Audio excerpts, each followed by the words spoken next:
Protocols are a really powerful tool in software design. It gives developers the freedom to introduce, update, refactor, or replace individual components, all that without risking to destabilize the system at large.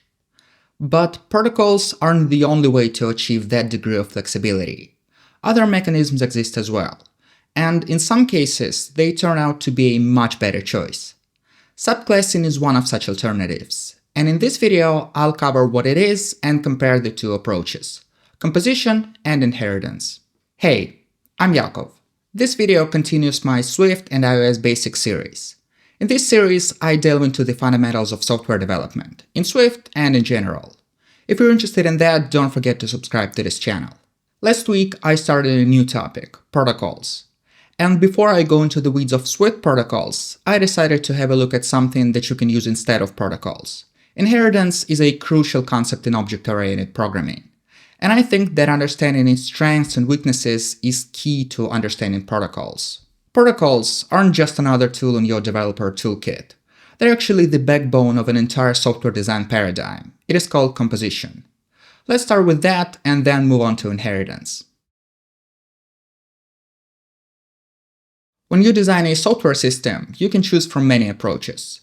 For instance, you can build highly specialized structures for each individual use case. Or you can create jack-of-all-trades which can handle pretty much anything. Or you can do something else entirely. Composition in software design focuses on smaller, usable components. You then mix and match them to get the result you want. They're like Lego bricks. You can follow the instructions and have the thing that's shown on the box. Or you can build something totally different using the same set of bricks. Composition encourages you to make those bricks small and independent from each other. Because of that, you don't risk repeating the same work over and over again. And because you're free to use only the ones you need, the resulting structure doesn't do more than it really should. Composition in software design comes down to has-a or can-do relationships. For instance, an airplane has wings and an engine, and it can move. But if you don't need an airplane, you can build other objects from the same set of traits. Like, a bird has wings and can move, but it doesn't have an engine. And a car can move and has an engine, but not wings. This approach offers greater flexibility, and it makes your code more modular. Protocols play a key role in enabling this paradigm. Different software components can work together, but at the same time they remain independent and loosely coupled. For example, the features that I mentioned, wings, an engine, and an ability to move, they can be defined as separate protocols, and different objects will conform only to those they really need. This approach is really powerful because it allows you to extend or replace components without the risk of breaking the whole system. And as you know from the previous video, this is exactly what protocols exist for. But if composition is so practical and protocols so powerful, why would anyone want to use something else? Long story short, protocols are not a one-size-fits-all solution. In some scenarios, they can introduce unneeded complexity. It arises from protocols' key feature. They define shared traits, but they don't actually implement them.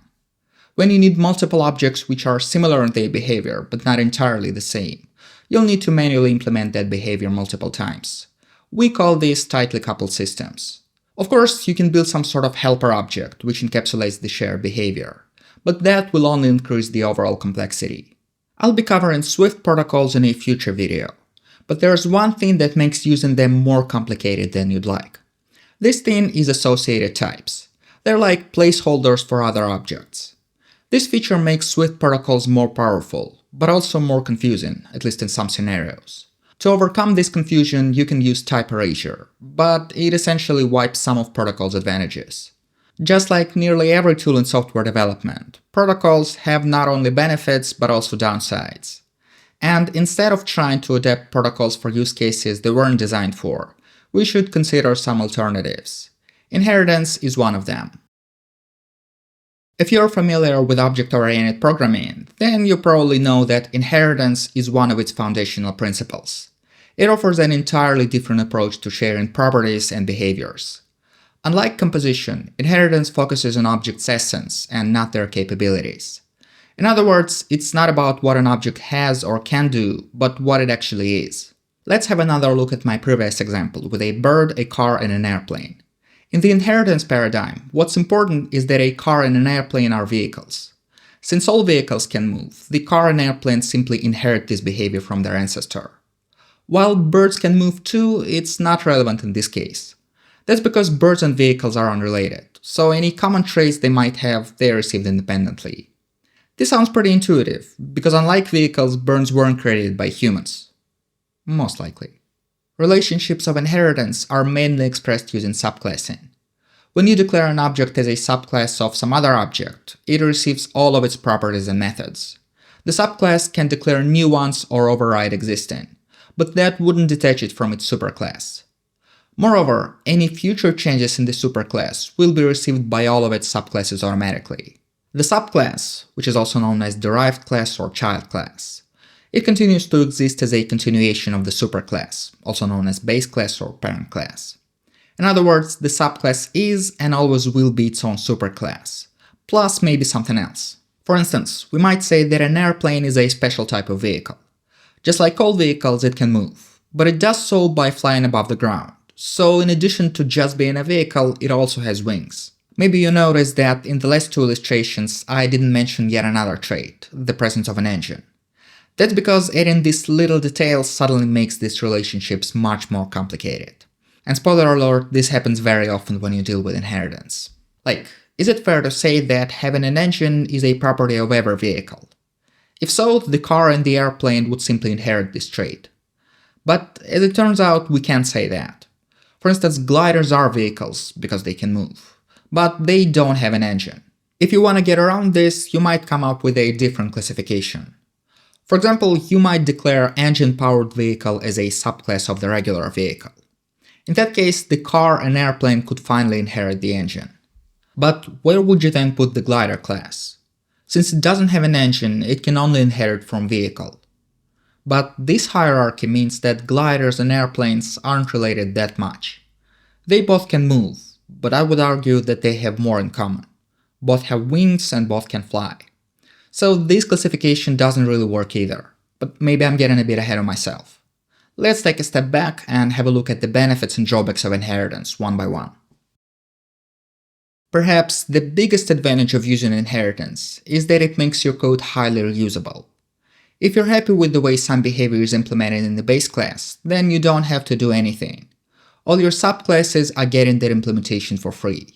Well, not entirely for free, but that has to do with the runtime and the way method calls are dispatched in classes. I'll be doing an episode about method dispatch in a few weeks, so if you have any particular questions, now's the good time to leave them in the comments. And of course, don't forget to subscribe. Now back to inheritance. Code reusability is a great thing because it minimizes duplication.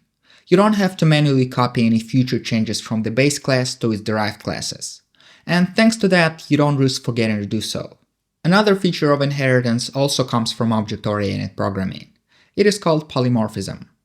In short, a subclass is treated as an instance of its superclass. And that happens not only on the abstract level, like a car is a type of vehicle, but also in very much practical terms. For the compiler, every derived class is also the base class. So when you need to pass an instance of the base class, you can provide the derived class instead. The term for this is substitutability. It lies in the foundation of the Liskov substitution principle, or LSP. Here's how it's used in practice. UIKit offers you many UI elements, labels, buttons, sliders, and so on. All these classes are derived from UIView. Not always directly from it, but that's not the point. The point is, UIView declares a few methods for actually drawing the view. And that's all that's important when you want to display some element on the screen. This is why the addSubView method accepts instances of UIView itself or any of its subclasses. The method doesn't care if you give it a button, a label, or something else. To the method, they all are just UIViews. That's because this method only uses the behavior declared in the UIView class. Even though a button is really different from a label, UIKit doesn't need separate methods for them. And that is the result of polymorphism. One more benefit of inheritance is a high degree of extensibility. You can add new behaviors by subclassing existing objects. You don't need to modify the base class directly, and because of that, you can break the base class itself or any of its other subclasses. This is a key difference from composition. In composition, all traits of an object must be defined at the time of its own declaration. This difference allows developers to make design decisions later in the process, and that fact limits their potential impact. But inheritance is not all good. In fact, its drawbacks seriously limit the scope of its application. And one of the biggest side effects of using or abusing inheritance is tight coupling. When you make a change in the base class, it can ripple throughout the entire hierarchy. Derived classes don't have a choice whether to accept the change or not. And as a result, the system becomes more fragile. To avoid this, you have to be really careful when you design the hierarchy in the first place and when you make any changes later. The cost of a mistake is very high. Essentially, you'll have to rethink the entire classification, as you've seen in my illustration with gliders. Another issue with inheritance is that its emphasis on is-a relationships limits its flexibility. Basically, inheritance is appropriate for only a small subset of real-world scenarios. For example, the relationship crows-birds is a sound use case. Whenever you're asked for a bird, you can provide an instance of a crow. On the other hand, using inheritance to express the relationship birds are dinosaurs may be a little too far-fetched. Even though it's true, birds are dinosaurs. The problem is that they are so distant from each other, it makes little practical sense to actually treat birds as dinosaurs. One more problem with inheritance is that often its unsuitability becomes apparent only when it's too late. It's pretty easy to start using inheritance in your system, only to later realize that this was a mistake. Even in my example with just a few classes, it turned out that the classification I'd chosen wasn't entirely correct. Managing something more complex would be many times harder. Even understanding deep hierarchies of classes results in a lot of overhead. And one thing I learned about software engineering is that everything that's hard to understand makes mistakes nearly inevitable. Finally, there's the single inheritance principle, and it can make inheritance not a good choice in a lot of cases. Many programming languages, including Swift, don't allow multiple inheritance. It's when a class derives from more than one superclass. This restriction is mainly added to avoid the ambiguity of the diamond problem. Here's how it works. Two sibling classes are derived from the base class, and both override the same method. Then another class inherits from both of them, but doesn't override that method. How can the language know which implementation it should use? There's a few strategies, but all have some flaws. Because of that, Swift and other languages simply disallow multiple inheritance. In practice, you must decide from the start which base class your object will inherit from, and changing your mind later is rarely an option. Now compare this to protocols. Because they don't contain the actual implementation, nothing stops you from declaring the same method in two different protocols. Your object can conform to both of them, and the compiler will ask you to implement the overlapping requirement only once. Lastly, let's talk about how you choose the approach, composition or inheritance. The truth is, this decision is nearly always based on your specific use case.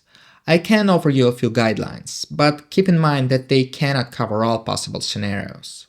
From my own experience, when you're actually given a choice, which isn't always the case, it is safer to consider protocols first. That's because they're suitable for a broader range of situations. And besides, they're more forgiving to mistakes in your software design. Sometimes, however, you don't have a choice. In UIKit or AppKit, you're often required to subclass UIViewController and its object or something like that. Inheritance has a limited number of use cases. It could be a good option when there's a clear is-a relationship between objects, and when you need the base class's functionality as is, maybe with just a few slight changes. Substitutability might be easier to achieve with subclasses, but I'd say that shouldn't be a defining factor. Every other scenario makes inheritance much less appealing. For instance, when you need greater flexibility, or when you need a more modular design, or when the components don't belong to the same hierarchy, or when you really want to avoid tight coupling. In all these cases, composition is pretty much your only option, at least it's the one you won't regret. But there's a good news. Composition and inheritance aren't mutually exclusive. You can actually mix and match them as you please. Here's just one possible example. And yes, it's also about birds. Everything on this channel is about birds. So, we need to design a software system.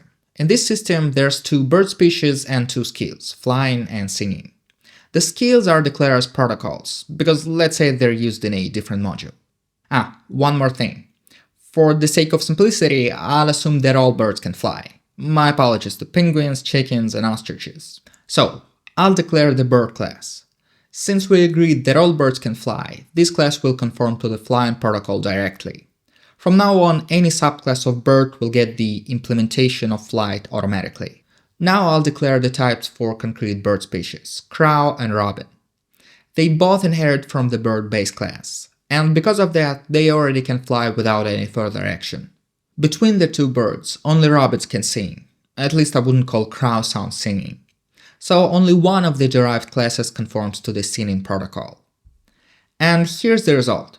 Both birds can fly, and if I declare another one, it will receive this behavior right away.